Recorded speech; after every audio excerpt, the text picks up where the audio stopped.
Well, good morning, everyone. It's morning somewhere. It is. So welcome. A few announcements, as always, before we get started. The first one is we have some books back there, some books that just came in, Joe's books, Bernays books. Michelle is doing the Four Agreements in April, so the Four Agreements books are there. A whole bunch of stuff is going on. So check it out, either when you leave or when you leave. And the second one, I just want to know that tonight's presentation is sponsored by you. And there are donation baskets. I've been wanting to say that all day long. I went, oh my God, what a cool thing to say. Tonight's presentation is being sponsored by you. So, as you know, let's just keep doing what we're doing. And then, so a couple of announcements. Next Thursday, we're having a special healing circle. Not only are we having the practitioners doing that wonderful container of prayer for us in this beautiful sacred container, but Rita is bringing out her seven, mind you, singing bowls for each chakra. And Reverend Patrick's going in between with a inner child meditation. And so it's just going to be like a whole night of just, what? Yes.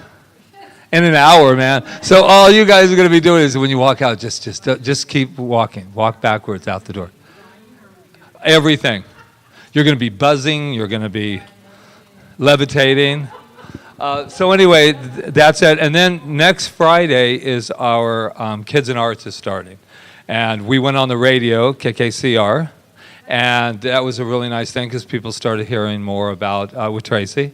And it was great. We got some calls from it.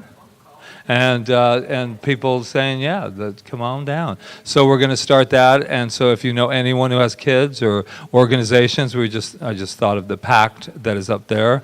They work with kids, so I might as well let them know what's going on. It's a free program. And I think that is it for the very moment. So I will treat us in. Hello, Sue. Oh. I know she's always upstaging you, isn't she? So before we do that, let's just get ourselves nice and relaxed as I channel the voice of Joe Dispenza. And so all kidding aside for a moment, let's just take a moment to be in this glorious, sacred moment that we call now. Just allow that to just be. And what I recognize and know from this place of power is that each and every one of us have come here by divine appointment. Whatever needs to be known will be known. Whatever needs to be heard will be heard. Especially whatever needs to be felt will be felt. And I am in such gratitude for Reverend Rita for bringing this incredible man, Dr. Joe Dispenza, into this room and allowing us to get to know him a little better through his work. And so we can incorporate it in our lives. So there's just gratitude overflowing. So I already know that this evening is already a success. It has to be, because each and every one of us is expressing God in it. So I bless Reverend Rita, knowing that everything that needs to be said will be said, everything that needs to be shown will be shown with absolute divine guidance. And with that, I'm just so grateful. As together we affirm, and so it is. Without further ado, Reverend Rita. No popcorn. Yay, thanks for coming. Leftover muffins. I said if I was to do this workshop next year after I've taken Dr. Joe's advanced retreat and some of his other courses, I'll probably be a different person. But tonight, what I just want to do is give you all an overview of who he is and what his work is. It's very fascinating because I did my best and I could not find anything about his early years. And I'll tell you what my perception of that is. But I'm telling you, I could hardly find the year he was born. I finally did find the year he was born, but I think it was 1961, I think. But not too sure, but I think. Anyway, So he says, if you can't control your mind, everything and everyone else will. Sound familiar? What you're going to hear tonight is a lot of our teaching throughout it, and it's our teaching. It's just what he says in the first thing. Science is the contemporary language of mysticism. So because he uses a different language, but it's the same thing that we've been hearing from the mystics throughout the ages. Anyway, ever since What the Bleep Did We Know? Remember that film, right? We saw it here, and I've seen it several times. He made his debut in that film, and they say he became a metaphysical rock star after that.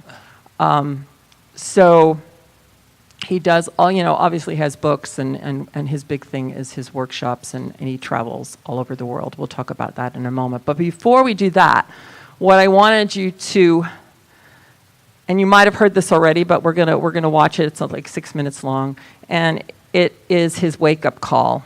And in his book, Breaking the Habit of Being Yourself, he says to lose your mind and create a new one. He isn't asking you to do anything that he hasn't already done himself. So I want you to see this, hear this, and give me a moment, because my computer is very strange when I go to put it to YouTube, so it might take a second. So talk to yourselves for a moment. Yeah, we haven't been able to, talk amongst yourself. Pretend you don't see the woman behind the curtain. So far, it's great, Rita. Have you ever considered how... Nope.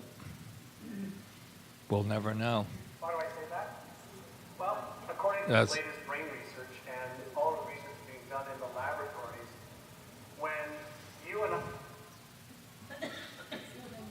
embarrassed or ashamed That's okay, Rita.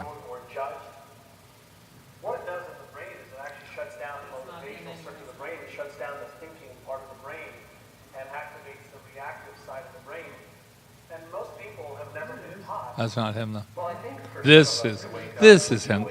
That was a teaser. 86, I got the call. I was in a triathlon in Palm Springs, California. I was on the biking portion of the race. Was making a turn, and there was a police officer on the corner. He was pointing at me and telling me to make this turn. And there were two cyclists on the corner, and I swung around the cyclists and passed them. The problem was the police officer had his back to the oncoming traffic. So when I passed the cyclist and I made the turn, this four-wheel drive vehicle going about 55 miles an hour catapulted me out of my bike, and I wound up breaking 6 vertebrae in my spine. And the compression from the force of hitting the ground compressed the vertebrae, they're called compression fractures. And when you compress volume like that of material, it's got to go somewhere, so it went back on my spinal cord. And because of the way that I landed and that I flexed forward very hard, the top vertebrae, T8, thoracic number 8, compressed more than 60%, and the arch that the spinal cord passes through broke like a pretzel. So I had multiple compression fractures. I had bone fragments on the cord, and I had the neural arch of T8 broken. So the typical protocol for that is what's called Harrington rod surgery, where they do a full laminectomy. They cut off all the back parts of your vertebrae. In my case, base of my neck to the base of my spine, screw in these stainless steel rods. The action of screwing the rods into the vertebrae could cantilever the spine off the cord and make some room. But if it doesn't work, you still have the same condition. And so they told me if I didn't have the surgery, I'd probably never walk again. And so I had 4 opinions from 4 leading surgeons in Southern California. Scripps Hospital, 2 were from Scripps, and 2 were from JFK in Palm Springs. Yeah, it's my hometown, Scripps, yeah.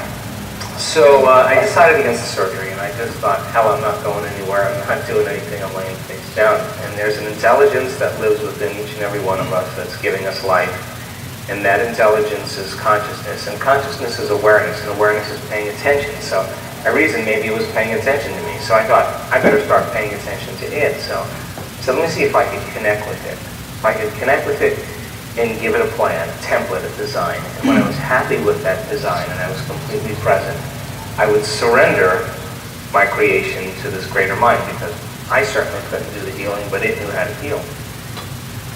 Anyway, 6.5 weeks of absolute hell. couldn't get my mind to do what I wanted to do. I'd start reconstructing my vertebrae in my mind, and then the next thing I know, I'd start thinking about, am I going to live in a wheelchair? Should I sell my home? Should I sell my practice? And I became aware that I kept focusing on what I didn't want to have happen instead of what I do want to have happen. So that I realized that when you're under stress or some type of trauma, that the hormones of stress cause us to always focus on the worst case scenario. That's what survival is about. So after 6.5 weeks, started getting on top of it. And it took me about 3 hours every day in those first 6.5 weeks to go through it, and I was never satisfied. But about 6.5 weeks, I felt like I hit a tennis ball right in the sweet spot. I went through the whole thing. I never lost my focus. Because if I lost my focus, now I have to start all over again because it wasn't clear. And when I went through that process, Brian, and I made it through, something clicked. And all of a sudden, it got easier. And my body started to respond to my mind. I mean, quickly. Pain levels dropped. My neurological condition changed. I felt like I had more energy. What took me 3 or 4 hours to do, I was doing in 45 minutes, and all of a sudden, my body started healing. So I was back on my feet in 10.5 weeks. I was back in my life in 12 weeks. I was training again in 12 weeks. And what did doctors say about that? Well, the doctors were absolutely clear that I would never walk again, and they were absolutely clear that I had a head injury, that I was not fit to make those decisions. In 1986, you just didn't do that back then. And what caused you to even think of this? I mean, what was Joe like back then?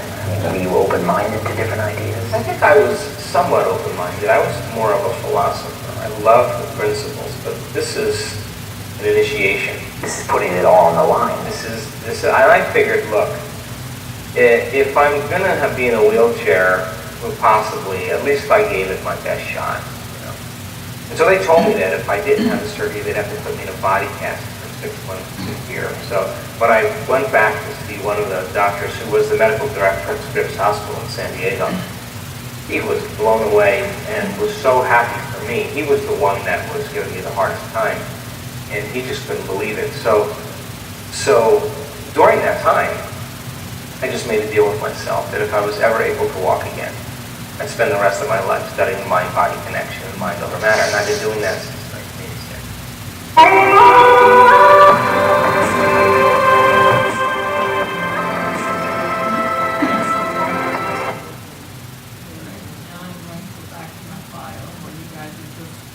Contemplating that for a moment. And the 420 issues.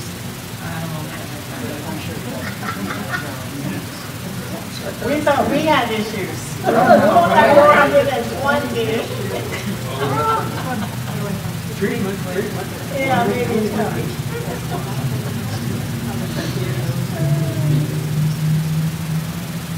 Thank you for bearing with me. 420 issues. You know that thing that was on the corner? That had to be presented.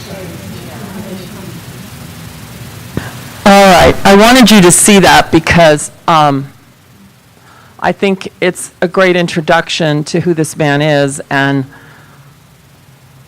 what he realized was capable. What his belief system was before that, like I said, I have no idea on his past before this, but this was his way. I know he was, well, he was a chiropractor and all of that, but I don't know anything about his childhood besides that he was Italian. I did find that out. And in the book I'm reading now, which is The Placebo Effect, or You Are the Placebo, which is an amazing book, he said some story about how he thought Jesus was Italian, and was very mad at his mother because he found out from his Jewish friends that Jesus was Jewish. But that's the extent that I found out about his life, really, besides that he was born in 1961. Anyway, so he's an international lecturer, researcher, corporate consultant, author, and educator. He's spoken in probably by now, before, I don't know when this was written, in 33 countries. He's constantly, if you go to his website, you'll see that he's just all over the world doing these workshops, speaking, being a keynote speaker all over the place. And he's driven by the conviction that each of us has the potential for greatness and unlimited abilities. And his thing is he educates people on how to rewire their brains and recondition their bodies to make lasting changes in their life. And then his background, BS in Evergreen State College, He was a doctor of chiropractic when that happened to him. He was a chiropractor. And obviously graduated with honors, and his postgraduate training included neurology, neuroscience, brain function, chemistry, cellular biology, memory formation, aging, and longevity, which is, for me, a bunch of words. I never even really took but one science class, so I feel like I'm learning science from him and Bruce Lipton like I never learned it in my life. And I'm sure that, like I said, by the time next year comes, I'll be so much more articulate, but I'm so excited about it. Anyway, he performed extensive research on the effects of meditation. That's his big thing, is meditation, including epigenetic testing and brain mapping with whatever that word is, EEGs. But his big thing is what he does is he takes people through meditations. And I'm not just talking meditations. I'm talking 2-hour meditations, several times a day. I mean, when you go to these advanced retreats, that's all they do. And there are results with people that come there. Obviously, he's into heart math, measuring. That's the other thing. Everything he does, he can measure because he's got all the equipment. Where, back in the old days when the mystics were all telling us different things like this, they didn't have any way to measure it. But when I think back on it, I go, oh, well, Phineas Quimby, who was the father of New Thought, did all this stuff, but he didn't know about all this. He just knew there was a power within us that could heal us. It's just like what Joe said in that first video. He gives lectures, workshops. He actually now is going into the corporate world to help people boost their employee creativity and productivity. And he now has people that he trains that go around and do what he does, and they're corporate trainers. And so he's expanding his community. He calls it his community. He always says, our community, the people that are doing this work. So he's definitely building a community. This was like these workshops that he does all over the world.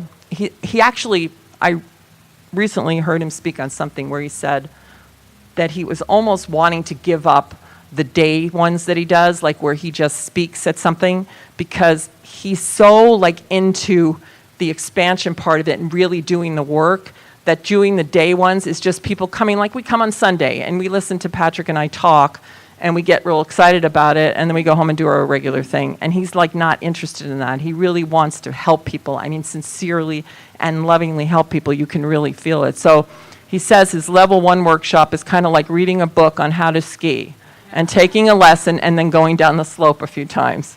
So you get what, it's almost like coming to church on Sunday. It's like, kind of reading a book, and then maybe you try it a couple of times.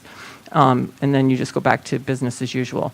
Level 2 is like you've been going down the slope a while, and now your interest centers around sharpening your skills, and they do 5 to 6 meditations in less than 48 hours. That's a lot of meditating. And in one of his articles, I read how in his advanced retreats, because he makes you take classes before you go to it, we're trying to go to one of his retreats, and I tried to get out of the classes. I go, well, I'm a minister, and my husband and I have been following you for a while, and blah, blah, blah, blah. And they just said, sorry, you have to take the progressive workshop first before you come to this. We do not allow anyone in. And you can imagine why, because what happens? You're going to have a bunch of people asking. I mean, I even hear him because I listen to his monthly call that he does, where he does a topic every month at the end of the month.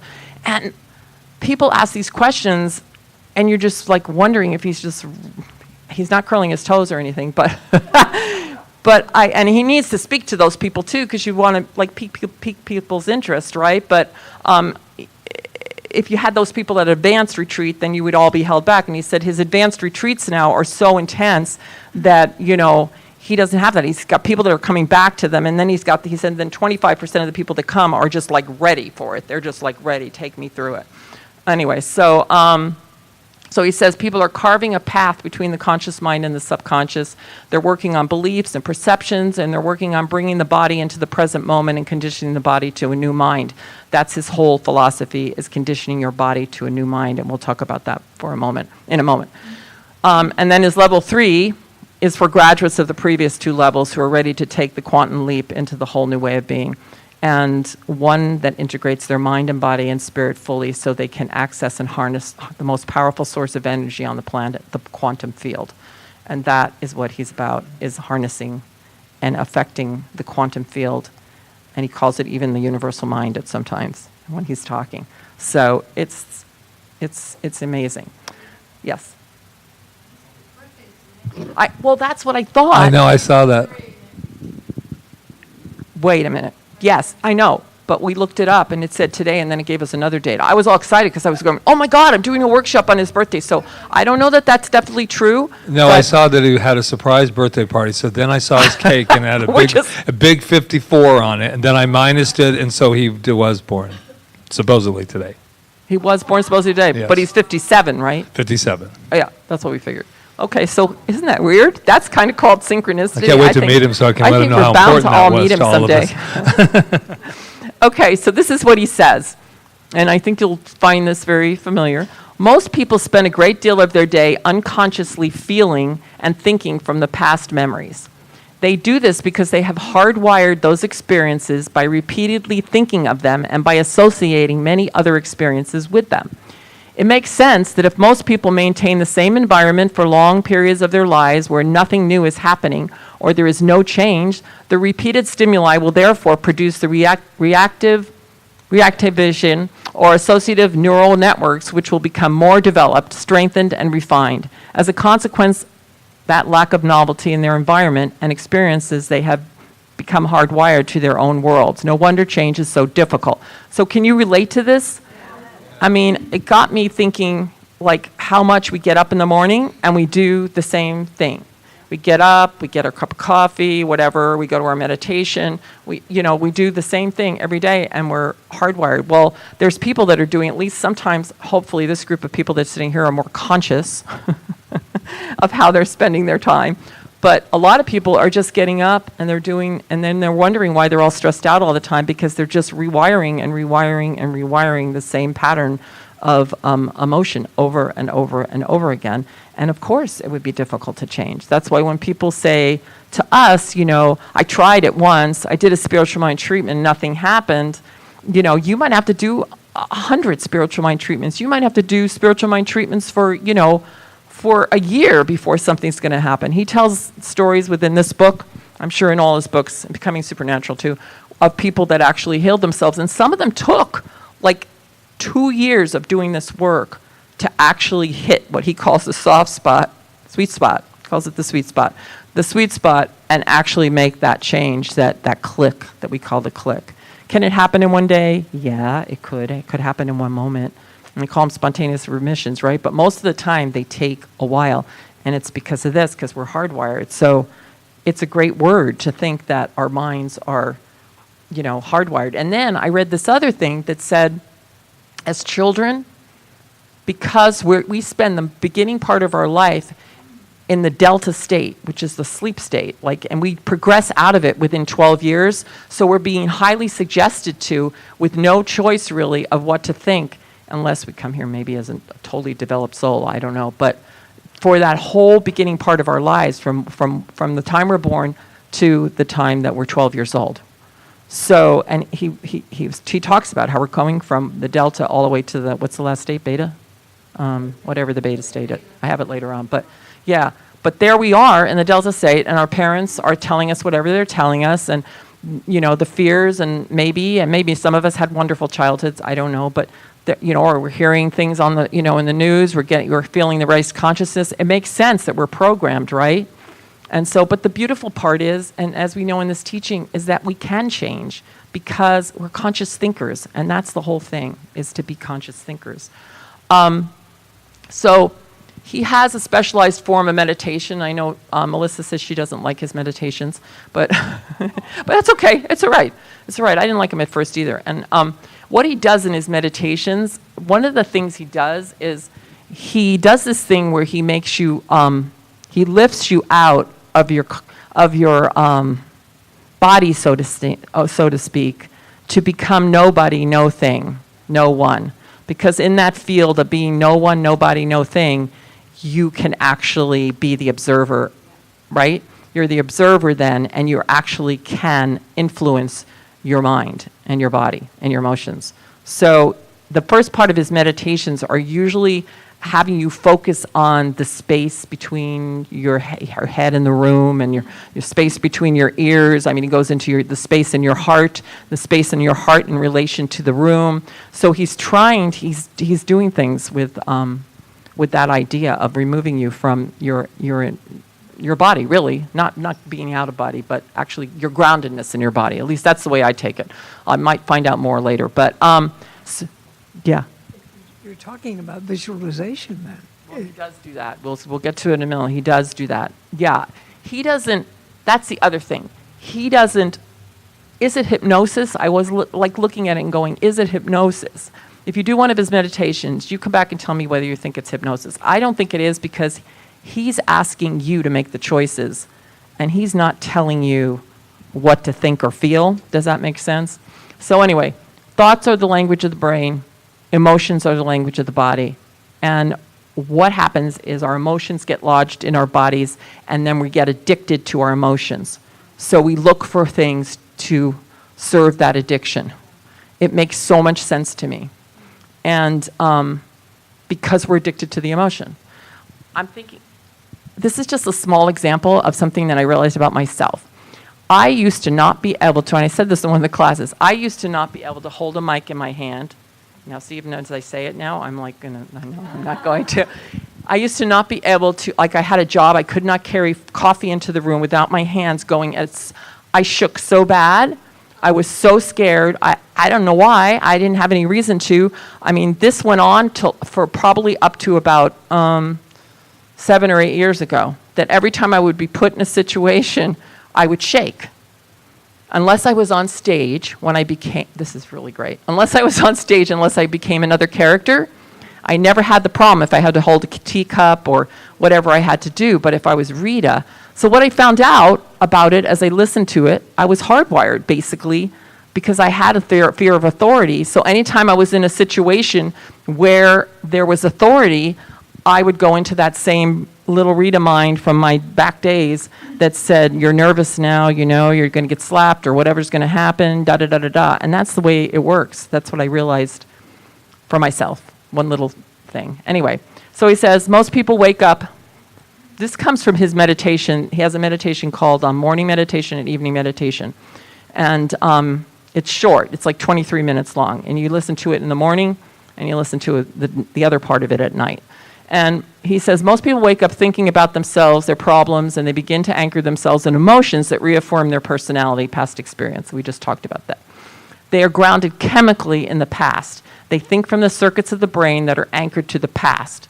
Their past is their present reality. So we're not even thinking about the future. We're just living from the past. Their behaviors, choices, experience, how they're going to feel become predictable every day. It sounds so depressing, right?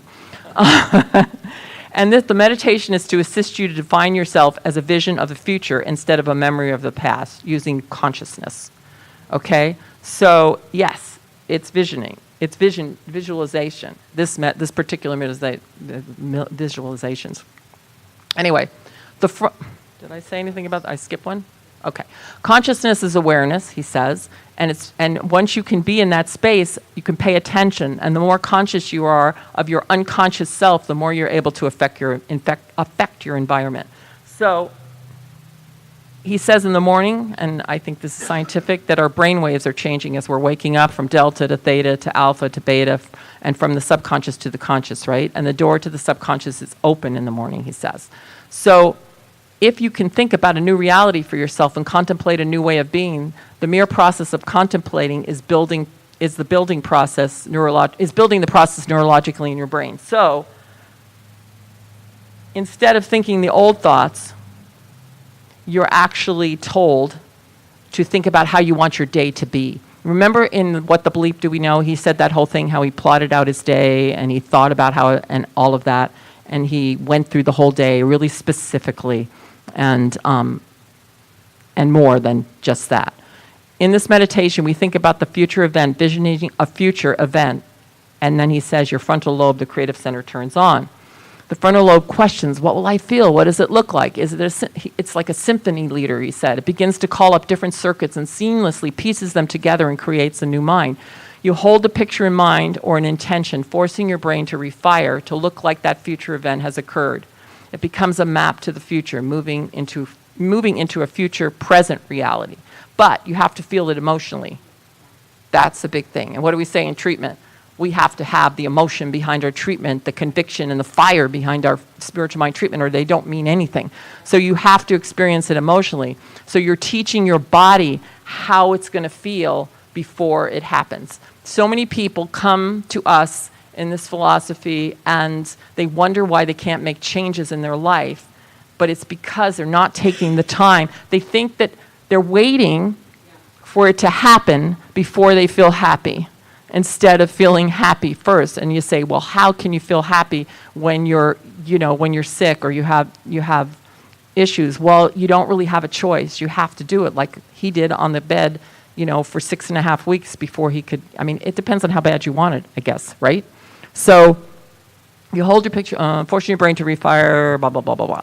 You must experience it emotionally. You teach your body emotionally how it's going to feel before it occurs, using the emotions, and he says you're using the emotions of gratitude, joy, like what is it going to feel like to be in my new home? I can feel the sun shining through, and I'm so grateful to be sitting there with my husband and, and petting my cat, and you just conjure it up. I'm just using that as an example during this meditation, and he leaves you in the silence.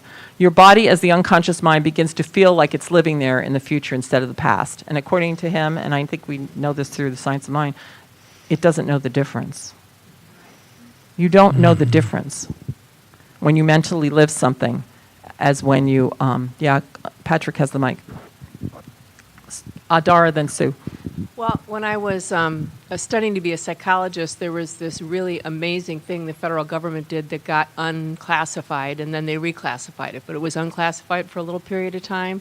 They had taken a group of people who were in their 60s and 70s, many of whom had health problems, and they picked a date after the end of the World War when everything was upbeat, and they took them to an island that didn't have anything, and they created a no-fly zone, over the island. And they did everything on this island as if it was that date, okay? And what happened was they were there, I think, within 6 months, people started anti-aging.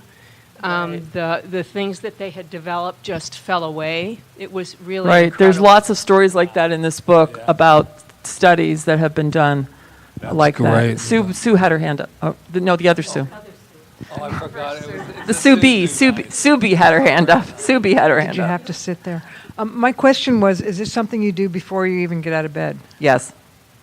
You should, because you're still kind of half asleep.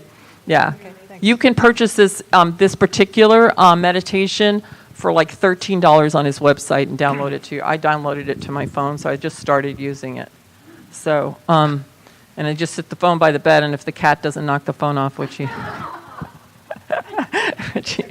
it's like, I know, I try to start it, and then all of a sudden Krishna starts meowing and jumps out of the bed, and I'm like, no, I want to do this. Your body, as the unconscious mind, begins to feel like it's living there in the future instead of the past.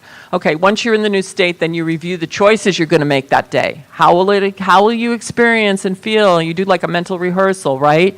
And you actually make choices. So he says the hardware program in your brain begins to change. You're beginning to change the hardware program in your brain.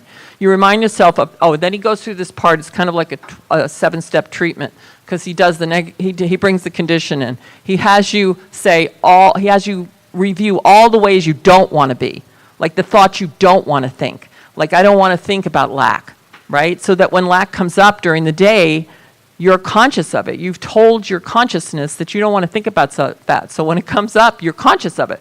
Now, obviously, like I said, most of the people in this room are pretty conscious, but there are people that are walking around with no consciousness at all, and they just think lack all day long, or fear, right?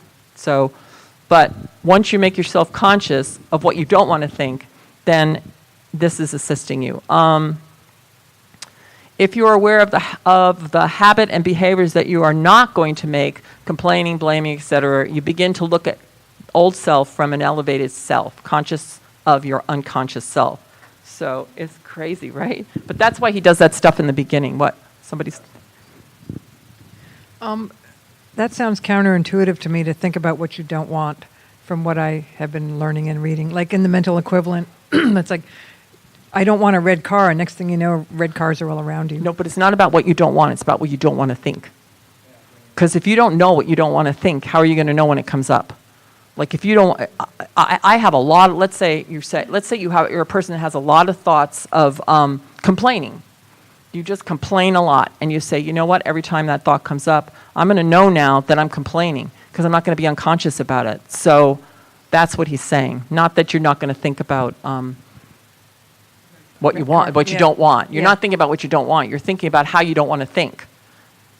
Okay. Okay, don't forget, this is just his opinion, but he gets I know. results, so. I got something to say.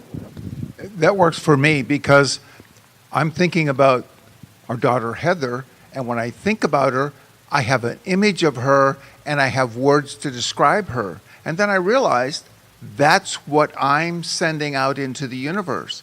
So I need to see her as healthy, wealthy, and wise. Right. And so that's And changing my thoughts to. It only changes me, but it also changes the field. Right, and then every time a thought comes up about her, a negative thought, then you know that you're actually thinking the negative thought. A lot of people are walking through life not knowing they're even thinking these thoughts. I mean, that's what he's talking to. That's what he's talking about. Okay, then you remember the intention again. So it's kind of like a 7-step treatment, because you're going from what you want to do to what you don't want to do, back to what you want to do, and setting your intention again, and to remember it and how it would feel. Then you are broadcasting, and Ernest Holmes used this term, and so does Emmett Curtis Hopkins, that you're broadcasting that person you want to be into the field. Like, what is it that you want to be today? And now you just, this image of yourself, just broadcasting that into the quantum field. And this, he says, is your experiment with destiny. And he invites us to get up in a new state of being, and to get up as somebody else. That's his whole thing. You have to change who you are. I mean, I don't know about you, but since I came into this teaching, I am not the same person I was 20 years ago. I mean, I did turn into a new person, and now I want to turn into another new person. I mean, I'm growing, I'm expanding, right?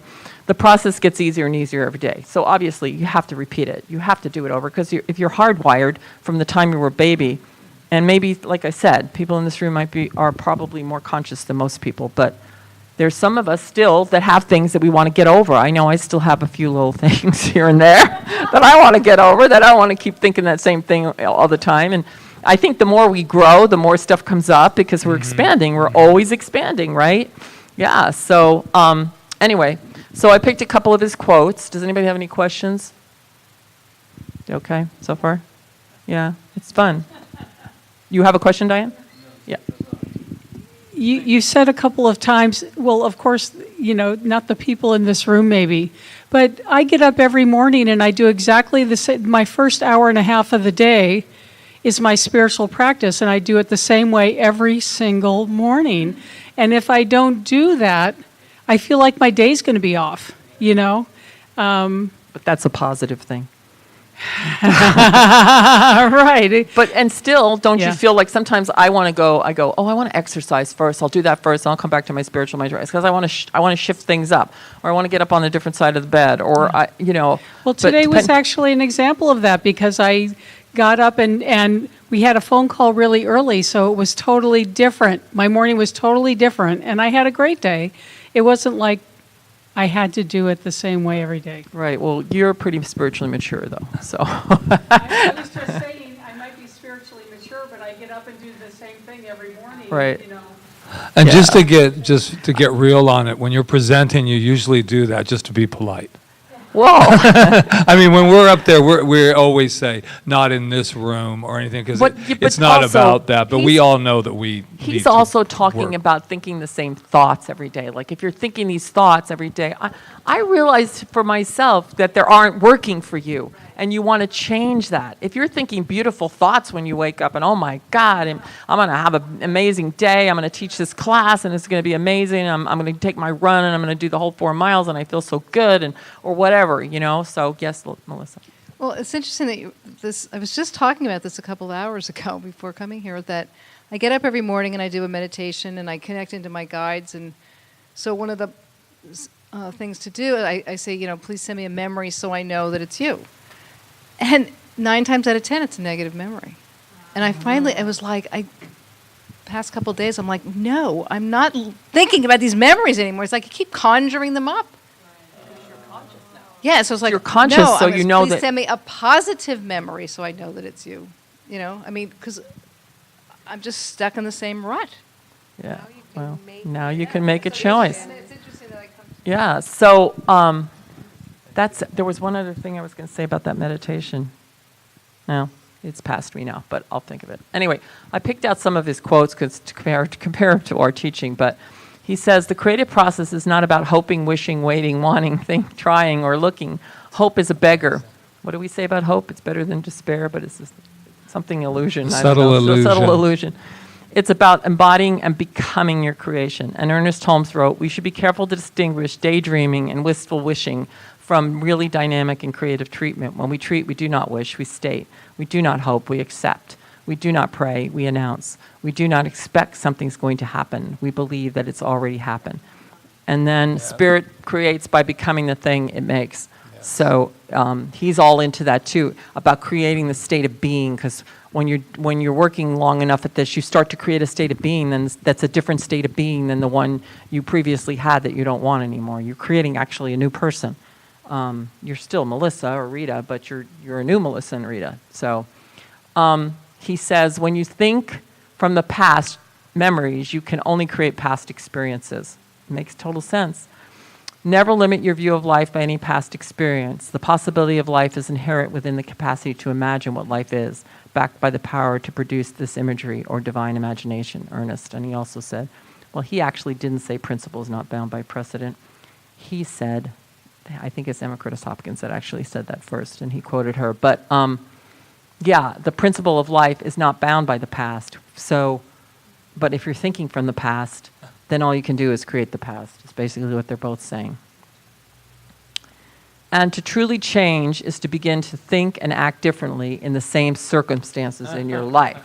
This is what we talk about. And Ernest says it, the way to work is to begin right where you are, and through constantly applying ourselves to truth, we gradually increase in wisdom and understanding, for this is the way alone. This way alone will good, I'm sorry, for in this way alone will good results be obtained. I need to slow down.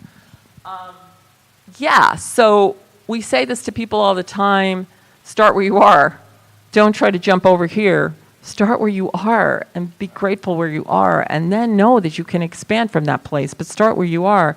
And it's true, you have to start to think and act differently right where you are, because nothing's going to change if you don't do that. So it's so in line with us, and yeah, I'll talk more about that later. But then he says, where we put our awareness and for how long maps our destiny. Well, what we focus on grows, right? Yes. Patrick, could you just give her, I don't want to give up my mic. Don't do it. I just want to go back one slide, Okay. because it just occurred to me how differently it can be, how different it can be. I just remember one time when I thought and acted radically differently, not because I was thinking I should act radically differently, but I was in a program. And so I was stripping myself of all these labels, like this is what mothers do, this is what mothers say, this is whatever. And I was feeding my son, he was young, and he said, do I have to put my dish away? And I looked at him, and I just paused for a minute, and I said, no. And he was like, what? I said, no, if you don't want to do that, you don't have to do that. I don't do the laundry anymore. Your father does all the laundry. I stopped doing the laundry years ago. What do you want to do instead? I mean, what would you like to do? I mean, he was like, what? That's my mother speaking? Because we would normally, I would say, well, that's too bad. We all have to do things that we don't like to do. You got to do your dish or something. Right. We get into those But habits. so differently, and it changed. It's like And it affected our relationship. And yeah, because you changed, it Right. changed the relationship, Right. right? That's the whole thing. And this is not an easy thing for people to do, to think and act differently in the same circumstance, especially people that are ill. And he deals with that a lot with people that he's brought, back to health through, well, they brought themselves back to health through using his practices. But in meditations. But one of the questions they say, I'm in so much pain. How do I do that? And he says, you have to do it. You have to do it if you want this change. And so, experience. I mean, if you think about him, I can't even imagine laying face down on a thing for 6.5 weeks and trying to control your mind to think about, how your future is going to be out of the wheelchair, that you're going to, reconstructing his spine. And probably, since he was a chiropractor, he probably knew how to do it, Not that he wouldn't have needed to do that. But yeah, I always think he must have been a Christian Scientist or a religious scientist for the way he talked. Because, and he said, there's divine presence within me, or whatever the words he used, they were pretty science-minded. What? Where did he get that understanding? Divine mind? I don't know, because we don't know. But I'll tell you why we don't know. Because he doesn't want to associate himself with a religion. Because if he associates himself with a religion, then nobody's going to listen to him. Basically. He won't have so sold out most of these guys, like when we went to see Greg Braden, they're all talking our language. Yeah. Bruce Lipton, but they take the religious thing off it because they're figuring that if they use a religion, because we're all jaded by religion, it's really sad. But because I love the first quote that science is the new mysticism, because it is it's not. Well, they use the word religion. That's the problem. It's like we're not a religion, really. We're only a religion under the government's eyes. But in actuality, what we practice is a science. It's a new thought. It's a quantum science. It's a philosophy. It's a practical way to live. So, but anyway, I don't know what the answer to that is. But it's called religious science. It is religious science. That's why they changed the name, because people don't like the word religion and they don't like the word science. Well, now that's changing, but I think they should have called it spiritual science or something like that. I think for me, we just need to do what we do. Right. And because if we're going to sit here, we've been trying this for years in New Thought. Let's get them happy. Let's get this happy. Let's just do powerful work is where I'm at with it. And then everybody will catch on. And even when we use the word spirituality, everybody gets frightened, or we say So everybody, sad. but that's generalizing. But one thing I just wanted to throw in, that since Marianne went back to this slide, absolutely, because this is where we can set ourselves up for disappointment. Because what happens is we want to change, and I've got this idea that's over here, and then we're sitting here, and we must act differently in that circumstance, and that's where everybody, at least that talks to me, falls short of it, Right. because they say, I can't do it right now, but we must, as Rita was saying, and Joe is saying, because we have to start where we are, because if we want to start over there, all we are is disappointed, moment to moment Right. to moment, Why didn't because it we appear? aren't Why where didn't we want get